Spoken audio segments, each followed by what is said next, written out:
जी, तो of marriage and single life को हम कंटिन्यू करेंगे। अ single life doth well with churchmen, for charity will hardly water the grounds, where it must first fill a pool. तो according to bacon churchman जो हैं यानी कि पादरी जो हैं they should stay single. Now why should they stay single? उनके जो सिंगल रहने की जो मेन रीजन वो यहाँ पे प्रेजेंट करता है वो बड़ी खूबसूरत किस्म की रीजन है। और वो ये कहता है कि charity for charity will hardly water the ground where it must fill a pool. कि चर्चमैन जो होते हैं उनका काम क्या होता है? उनका काम first of all charity collect करना होता है, फिर उसके बाद जो जो हेल्पिंग हैं, जो नीडी हैं, उनको वो चैरिटी डिस्ट्रीब्यूट करना, सॉर्ट आउट, ठीक है। ये तो they should be charitable financially, they should be charitable physically कि अगर किसी को मदद की ज़रूरत है तो उसकी हेल्प करें, किसी को फाइनेंशियल हेल्प की ज़रूरत है तो फाइनेंशियली उसको हेल्प करें। अब यहाँ पे पूल जो है कि where it must fill a pool, pool से मुराद है family. If you are a married individual, if you are a married churchman, then you will have a responsibility, and that responsibility will be to feed your family, to provide for your family, and to providing for a family means to fill a pool, कि आपके पास एक ऐसा pool है कि जिसको आपने fill करना है, और आपके पास जो रिसोर्सेज हैं वो एक लोटा है, ठीक है। तो अब आप जो है वो उस पूल को फिल करेंगे या कि आप बाकी ग्राउंड को वाटर करेंगे? Obviously you will not be able to spare water for the other grounds, यानी कि जो बाकी लोग हैं उनके लिए आप अपने फंड्स जो हैं आप उनको स्पेयर नहीं कर सकेंगे कि आप जो है वो चैरिटी करें, क्योंकि आपके सर के ऊपर आपकी फैमिली की रिस्पॉन्सिबिलिटी होगी। तो that is why Bacon advises to the churchman to stay single. It is indifferent for जजेस एंड मैजिस्ट्रेट्स, कि जहां तक जजेस और मैजिस्ट्रेट्स का ताल्लुक है तो वो ये कहता है कि उनके लिए ये चीज इररेलेवेंट है कि वेदर दे आर मैरिड और दे आर अनमैरिड। अब बेयर दिस इन माइंड कि फ्रांसिस बेकन जो था ये खुद भी एक जज था, and he was remove from the service for accepting the bribes, ठीक है। For if they be facial and corrupt, you shall have a servant 5 times worse than a wife। तो वही कहता है कि अगर जजेस जो हैं वो करप्ट हैं, ठीक है, और if they are unmarried, in case they are unmarried, तो उनको सर्वेंट रखना पड़ेगा अब अपने कामों के लिए, because they will B continuously visited by other people. बाकी लोग उनसे मिलने आएंगे, उनका हाल वगैरह पूछने आएंगे, उनको हेल्प करने आएंगे, उनसे हेल्प लेने आएंगे। तो जो भी बंदा आएगा उसको आपको सर्व करना पड़ेगा। तो if you don't have wife then you will have servants. तो सर्वेंट्स जो है according to him they are 5 times worse than a wife, कि वो वाइफ से भी 5 टाइम्स ज्यादा वर्स होते हैं। For soldier I find the generals commonly in their horities put men in mind of their wives and children, and I think the despising of marriage amongst the Turks make it the vulgar soldiers more base। हॉर्टेटिव्स का मतलब है speeches, कि वो speeches जो कि generals, जो कि army के जनरल्स होते हैं या फिर जो आर्मी के लीडर्स होते हैं, जो कि स्पीचेस डिलीवर करते हैं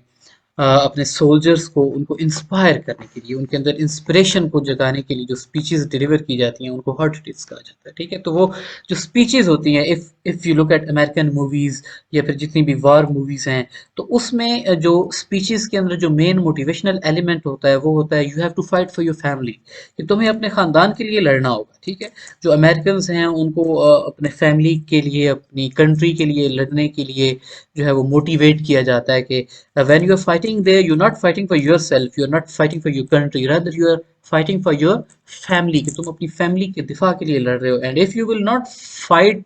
then your family will be in danger, and you have to get back to your family and you have to help your family, and for that you have to fight। तो इन उस motivation को मजीद बढ़ाने के लिए इस family के जो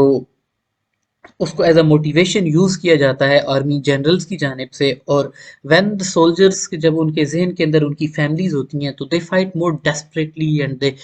fight with more bravery and they fight with more enthusiasm, कि उनके अंदर एक ज्यादा लगन, एक ज्यादा जोश, एक ज्यादा वलवला होता है लड़ने का, ठीक है। और फिर वो एग्जांपल देता है कि and I think the despising marriage among the Turks makes a vulgar soldier more base, के अकॉर्डिंग टू हिम के जो तुर्की के फौजी थे, उनके अंदर ट्रेंड था कि वो शादी नहीं करते थे। अब शादी का जो ना करना है कि चूंकि आपकी फैमिली नहीं है तो you do not have love for your family, it means that you do not have love for your wife, and when you do not have love for your wife, it means that you do not generally have love for women, and if you do not have your own children, then you do not know what is the significance of children and how lovely and how beautiful the children are. तो उससे एक जो है वो मतलब कि cruelty का element जो है वो सोल्जर्स के अंदर ज्यादा जो है वो आ जाता है, ठीक है। तो इस वजह से बेकन कहता है कि वो जो टर्किश सोल्जर थे वो ज्यादा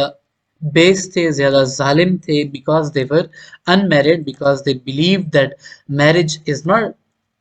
good for them. Certainly, wife and children are a kind of discipline of humanity कि wife और children जो हैं वो humanity यानी कि in general जितने human beings हैं उनके अंदर एक discipline का बायस होते हैं। And single men, though they may be many times more charitable because their means are less exhaust, yet on the other side they are more cruel and hard-hearted because their tenderness is not so oft called upon. तो according to him कि जो single man है हो सकता है कि वो ज्यादा चैरिटेबल हो, क्योंकि वो ज्यादा चैरिटेबल इस वजह से हो सकते हैं क्योंकि उनके मीन्स यानी कि जो उनकी इनकम है वो लेस एग्जॉस्ट होती है, लेस यूज होती है, और उनके पास बेताशा पैसा होता है, क्योंकि ज़ाहिर है फैमिली नहीं है, फैमिली तो एक पूल है ना कि जिसको आपने फिल करना होता है, तो फैमिली उनके पास होती नहीं है, तो उनके जितनी इनकम होती है थोड़ा सा पोर्शन अपनी जात पे लगता है, बाकी वो सारे पैसे बचाते हैं। तो हो सकता है कि वो ज्यादा चैरिटेबल तो हों, लेकिन on the other side they are more cruel कि वो सख्त दिल होते हैं, हार्ड हार्टेड होते हैं, जालिम होते हैं। अब वो जालिम किस वजह से होते हैं? वो जालिम इस वजह से होते हैं कि उनकी जो अंदर टेंडरनेस की फीलिंग्स हैं, जो सॉफ्ट फीलिंग्स हैं जो कि उनके अंदर होती हैं, जो कि अल्लाह ताला ने हर इंसान के अंदर रखी हैं, उन फीलिंग्स को उभारने के लिए अल्लाह ताला ने एक निज़ाम बनाया, और वो निज़ाम कौन सा है? फैमिली का निज़ाम है और वाइफ का निज़ाम है, ठीक है। ख़ानदान, आपके बच्चे होते हैं, बच्चे छोटे होते हैं, मासूम होते हैं, शरारतें करते हैं, बाज़ औक़ात आपको गुस्सा भी आता है, लेकिन आप अपने गुस्से को रिस्ट्रेंट कर लेते हैं, काबू पा लेते हैं कि ये इतना छोटा सा है, मैं इसे क्या कहूँ, ठीक है। तो वो जो मैरिड मैन हैं, अ, उनके अंदर टेंडरनेस ज़्यादा होती है, उनके अंदर जो सॉर्ट ऑफ मतलब कि कॉम्प्रोमाइज़ है वो भी ज़्यादा होता है, और वो कॉम्प्रोमाइज़ इस वजह से होता है क्योंकि वो अपनी फैमिली की छोटी-मोटी मिस्टेक्स जो हैं उनको इग्नोर करना सीख चुके होते हैं, ठीक है। On the other hand single man जो होते हैं वो उन्होंने चूंकि इन मिस्टेक्स को देखा नहीं होता, उन्होंने इन मिस्टेक्स को बर्दाश्त नहीं किया होता, इस वजह से उनके अंदर हार्ड हार्टेडनेस और मतलब क्रूलिटी ज्यादा होती है as compare to the married man. और married man are more likely to compromise के मैरिड मैन अगर उनको किसी सिचुएशन में कॉम्प्रोमाइज करना पड़े तो वो कॉम्प्रोमाइज करने के लिए भी तैयार हो जाते हैं। On the other hand single man जो हैं उनके लिए कॉम्प्रोमाइज करना काफी मुश्किल हो जाता है। ग्रेव नेचर्स के वो लोग कि जो कि सीरियस नेचर के लोग होते हैं, लेड बाय कस्टम, और रवायात जो हैं वो उनको लीड करती हैं, यानी कि वो रवायात के अंदर यकीन रखते हैं और जो इंस्टीट्यूशंस हैं उनके अंदर यकीन रखते हैं। फॉर एग्जांपल मैरिज जो है, मैरिज भी जो है ये एक किस्म की एक रवायत है, और वो लोग कि जो कि रवायात के अंदर यकीन रखते हैं वो शादी यानी कि मैरिज के अंदर यकीन रखते हैं, और फिर वो उस शादी को निभाने में यकीन रखते हैं। एंड देयरफॉर कांस्टेंट, कांस्टेंट का मतलब ये है कि ये वो लोग होते हैं जो कि सीरियस नेचर के होते हैं, उनकी पर्सनैलिटी में सीरियसनेस होती है, और वो अ, इस पे जो है ना वो उनकी पर्सनैलिटी के अंदर एक जो है ना सॉर्ट ऑफ स्टेबिलिटी का एलिमेंट होता है कि स्टेबल उनकी पर्सनैलिटी होती है। और कॉमनली लविंग हस्बैंड इस किस्म के लोग होते हैं जो कि कदामत परस्त होते हैं, जो कि रवायत परस्त लोग होते हैं। They are the loving husbands कि वो बहुत ही ज्यादा मोहब्बत करने वाले हस्बैंड होते हैं, एज वाज सेड ऑफ यूलिसियस के, जैसे कि यूलिसियस के बारे में कहा जाता है। यूलिसियस जो है ये एंशियंट ग्रीक हीरो था कि जिसको इमोर्टैलिटी ऑफर की गई कि ठीक है तुम जो है वो ये ज़रा काफ़ी सारे एडवेंचर्स पे गया, जो कि अंडरवर्ल्ड के अंदर भी एडवेंचर्स थे, और उन एडवेंचर्स में इसको काफ़ी खूबसूरत खवातीन का भी सामना करना पड़ा, और उन खवातीन ने अपने आप को यूलिसिस के लिए ऑफर भी किया, लेकिन he refused all these offers, he even refused immortality for the sake of his wife, पिनेलोपी के, मैं पिनेलोपी के पास जाऊंगा और मैं उससे मिलूंगा और मेरी जो लाइफ है वो उसके साथ वहां पे जाके एंड होगी. Chaste women are often proud and forward as presuming upon the merit of their chastity. Chest मतलब कि पाकीज़ा, वो औरतें जो कि पाकीज़ा होती हैं, जो कि अपने हस्बैंड्स के साथ फेथफुल होती हैं, जो कि अपनी चैस्टिटी को महफूज रखती हैं और वो अपने आप को सिर्फ अपने हस्बैंड्स के लिए महफूज रखती हैं, वो ख़वातीन जो होती हैं उनकी जो नेचर होती है उसके अंदर प्राइड, यानी कि एक प्राइडनेस का जो एलिमेंट है, प्राउड एलिमेंट उनके अंदर आ जाता है, ठीक है, और एक एरोगेंस का एलिमेंट आ जाता है. क्यों? क्योंकि they believe in their husband, they value their husbands and they knew that they are also valued by their husbands and therefore they do not need anybody else. तो वो हर किसी को धुतकारती हैं, ठीक है, वो हर किसी को they look down upon each and every individual other than there husband, ठीक है, वो सिर्फ और सिर्फ अपने हस्बैंड के साथ डेडिकेटेड होती हैं. It is one of the best bonds, both of chastity and obedience in the wife, if she thinks her husband wise. कि अगर एक औरत अपने हस्बैंड को वाइज समझती है, कि उसका हस्बैंड जो है एक वाइज शख्स है, एक समझदार शख्स है, सूझबूझ रखने वाला शख्स है, अक्लमंद शख्स है, तो ऐसे शख्स के लिए वो अपनी चैस्टिटी को, अपनी बॉडी को प्रिजर्व करेगी और उसकी ओबीडियंस भी करेगी, उसकी हर बात को मानेगी. Which she will never do, और वो ऐसा बिल्कुल भी नहीं करेगी if she finds him jealous, कि अगर उसे पता चलता है कि उसका हस्बैंड जो है वो जेलस नेचर का है, कि वो उसको किसी दूसरे शख्स के साथ बात करते हुए नहीं देख सकता, अगर वो ये समझती है कि उसका हस्बैंड उसके ऊपर शक करता है, उसको शक की निगाह से देखता है, तो फिर वो खातून ना तो अपने हस्बैंड की ओबीडियंस करेगी और ना ही वो अपनी चैस्टिटी को, अपनी बॉडी को प्रिजर्व करके रखेगी अपने हस्बैंड के लिए. Wives are young men's mistresses, companions for middle age and old men's nurse. बड़ी खूबसूरत लाइन है, इसको कोटेशन के तौर पे यूज किया जाता है. तो बड़ी खूबसूरत एक रियलिटी है कि जब when you are young and you get married, तो it means that you are getting married for bodily pleasures. क्योंकि जो यंग मैन होते हैं, ठीक है, वो फिजिकली फिटनेस, उनके अंदर फिजिकल फिटनेस होती है, विगर होता है, जान होती है, जोश और वलवला होता है, ठीक है, तो उनका शादी करने का मकसद होता है फिजिकल प्लेयर. अब कंपेनियंस फॉर मिडिल एजेस, जब आप अधेड़ उम्र में चले जाते हैं, ठीक है, यू आर इन जो मिड फोर्टीज टू फिफ्टीज, तो ये वो एज होती है जब आपके पैशंस डिक्लाइन कर जाते हैं. तो at that age you need a companion, आपको एक दोस्त चाहिए होता है. तो in that age if you get married, then you are getting married for your companion and old men's nurses. और अगर कोई शख्स बूढ़ा है तो उसकी जो वाइफ है वो उसकी नर्स का रोल अदा करती है, उसकी खिदमत करती है. So as a man may have a girl to marry when he will, के एक जो मर्द होता है उम्र के किसी भी हिस्से में शादी करने का कोई ना कोई जवाज उसके पास मौजूद होता है. When they are young they want a mistress, when they are in the middle ages they want a companion, कि उनको एक साथी चाहिए होता है. And when they are old, भाई अब आप कहें कि भाई ये तो 60-65 साल का शख्स है, मतलब कि बूढ़ा बाबा है, कब्रे चिदियां लथन है, ठीक है, and why is he getting married, अब ये शादी क्यों कर रहा है, ठीक है, तो he is getting married because he wants a nurse. He wants somebody कि जो कि उसका जो है वो ख्याल करे, जो कि उसका जो कि उसको उसकी रखवाली करे, उसकी सेहत का ख्याल रखे, और जब कभी उसके साथ कोई इशू हो तो उस इशू में वो, उस इशू से निकलने में वो खातून जो है, जो कि उसकी वाइफ है, जो कि उसकी नर्स का रोल अदा करेगी इस ओल्ड एज में, उसकी हेल्प करे. But yet he was one of the wise men that made answer to the question when a man should marry. कि एक वाइज शख्स, एक अक्लमंद शख्स, एक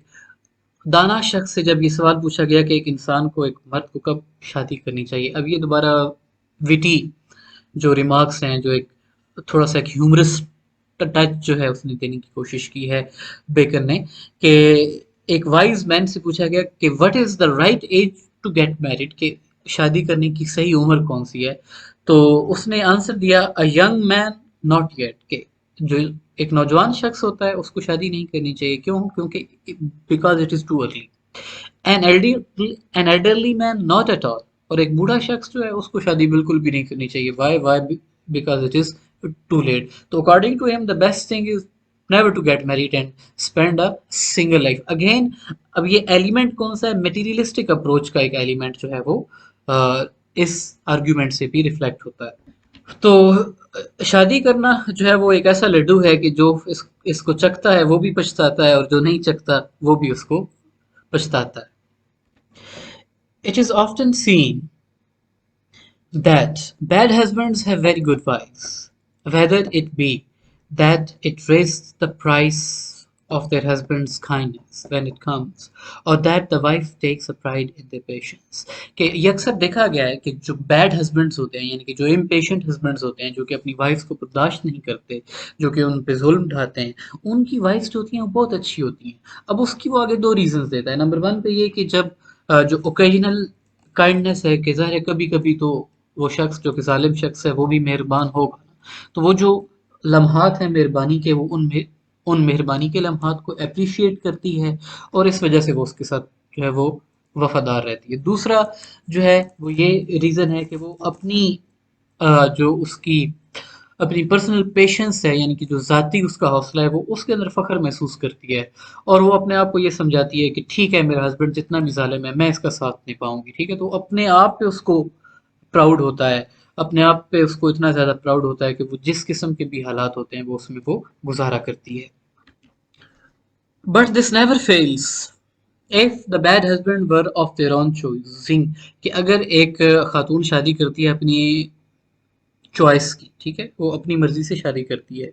एंड इट टर्न्स आउट और ऐसा होता है कि उसका हस्बैंड जो है he has prove to be a bad husband, एक मतलब बुरा हस्बैंड निकला है, अगेंस्ट देयर फ्रेंड्स कंसेंट, और ये सब कुछ हुआ है अपने दोस्त के मशवरे के against, for then they will be sure to make good their own folly. तो फिर वो खातून जो है वो आखिरी लम्हे तक वो रिश्ता निभाएगी, वो सबको गलत साबित करने की कोशिश करेगी कि नहीं तुम लोग गलत थे, मेरा डिसीजन ठीक था। अब ज़ाहिर है वो उस डिसीजन के जो कॉन्सिक्वेंसेज हैं वो उसी खातून को मतलब कि खुद ही भुगतने पड़ रहे हैं। हो सकता है बाकी लोगों को इसका इल्म भी हो लेकिन उसकी हर मुमकिन कोशिश होगी कि वो इन कॉन्सिक्वेंसेज को जो नतज हैं उसके डिसीजन के वो बाकी लोगों से हाइड करे और वो अपनी ज़ात पे जितना बर्दाश्त कर सकती है उन चीज़ों को वो खुद ही बर्दाश्त करे। तो that is the end of second essay of marriage and single life.